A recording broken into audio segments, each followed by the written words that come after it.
નમસ્કાર, super prime ટાઈમમાં આપનું સ્વાગત છે। હું છું અક્ષય। સમાચાર અમદાવાદથી। ભદ્રકાળી મંદિરમાં પ્રસાદ ધરાવવાને લઈને એક મોટો નિર્ણય લેવાયો છે। ભદ્રકાળી મંદિરમાં પ્રથમ વખત પ્રસાદને લઈને એક બેનર લાગ્યું છે। સનાતન ધર્મના લોકોએ જ બનાવેલી પ્રસાદી લાવવી તેવું ભદ્રકાળી મંદિર તંત્ર તરફથી કહેવાયું છે। બેનરમાં પ્રસાદી ધરાવતા ભક્તોને મંદિર તંત્રએ અપીલ કરી છે। પ્રસાદની પવિત્રતા જળવાય તે માટે નિર્ણય કર્યો હોવાનો દાવો કરવામાં આવી રહ્યો છે। જે બેનર લાગ્યું છે તે પણ આપ જુઓ। માતાજીને ધરાવવા માટે લીધેલી પ્રસાદી સાત્વિક અને સનાતન ધર્મના લોકો દ્વારા બનેલી હોવી જોઈએ। ભદ્રકાળી મંદિરમાં આ બેનર લાગ્યું છે। જે પ્રસાદ આપ લઈને આવો છો તે કોઈ સનાતનીએ બનાવેલી હોવી જોઈએ। અહીં સવાલ એ છે કે ખબર કેવી રીતે પડશે કે આ પ્રસાદ કોણે બનાવી છે? મેં જોયું કે કેટલા લોકો માતાજીની પ્રસાદી એવા પેકેટમાં લઈને આવી રહ્યા છે કે જેના ઉપર કંઈક જે અન્ય ધર્મના લોકોની દુકાનોના નામ હતા। એ જોઈને અમને લાગ્યું કે અને અનેક લોકો લેવા એ પ્રસાદી લઈને આવવા માટે, કેમ કે આ વિસ્તાર જે આ નગરદેવી ભદ્રકાળી માતાજીનું મંદિર છે એ આજુબાજુ 99% મુસ્લિમ પબ્લિક રહે છે અને એમની દુકાનો પણ છે। એવા સમયે જે પ્રસાદી અહીંયા લઈને આવે અમને થયું કે આમાં સાત્વિકતા છે કે નહીં, શું ખબર પડે। કારણ કે 2 મહિના પહેલાં અથવા 3 મહિના પહેલાં જ્યારે કાંવડ યાત્રા ચાલતી હતી ત્યારે યુપી, રાજસ્થાન, બિહાર અને અન્ય પ્રદેશોની અંદર એવું જાણવા મળેલ કે પ્રસાદીની અંદર ઘી જે છે તે સાત્વિક નથી, એમાં ચરબી છે અથવા તો માવો બરાબર નથી આવતો, એ પણ ખરાબ હોય છે।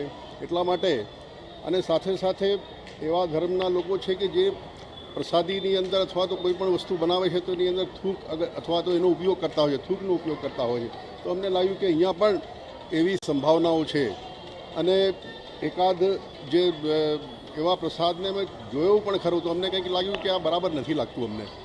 અમારા જે પૂજારીઓ મને વાત અમને અમારી પાસે લઈને આવ્યા એવું કંઈક લાગે છે બોલે।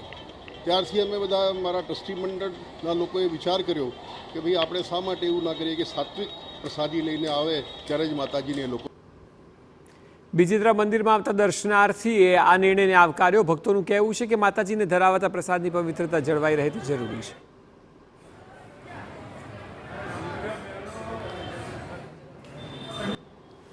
અત્યાર સુધી આપણે ધાર્મિક સ્થળો પર જે લાવેલા કેટલાક બોર્ડ છે એમાં એ પ્રકારની સૂચનાઓ વાંચી હતી કે આ પ્રકારના કપડાં કે આ પ્રકારના પરિવેશમાં એમને મંદિરમાં પ્રવેશ ના કરવો, પરંતુ અમદાવાદની નગરદેવી ભદ્રકાળી મંદિરમાં એક અલગ પ્રકારનું જે પોસ્ટર છે અત્યારે હાલ જોવા મળી રહ્યું છે। આપ જોઈ રહ્યા છો કે કેવી રીતના પોસ્ટર અહીંયા લગાવવામાં આવ્યું છે। ભાવિ ભક્તોને નમ્ર વિનંતી કે માતાજીને ધરાવવા માટે લીધેલી પ્રસાદી સાત્વિક અને સનાતન ધર્મના લોકો દ્વારા બનાવેલી હોવી જોઈએ તેની નોંધ લેવી। એટલે કે અધર્મ અથવા તો વિધર્મ ના જે લોકો છે એમના દ્વારા જે પ્રસાદ બનાવવામાં આવતી હોય છે એવા પ્રકારની પ્રસાદી લઈને ભક્તો અહીંયા મંદિર પર ના પહોંચે એ પ્રકારની એક અપીલ અહીંયા મંદિર પ્રશાસન દ્વારા કરવામાં આવી છે।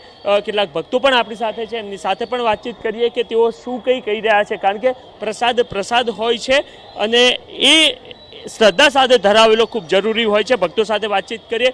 મેડમ, એક અપીલ કરવામાં આવી છે, આપ અહીંયા દર્શન કરવા માટે આવ્યા છો, આ અપીલને કઈ રીતના જોઈ રહ્યા છો? ખરા અર્થમાં પોતાના જ ધર્મના લોકો દ્વારા બનાવેલી હોવી જરૂરી છે?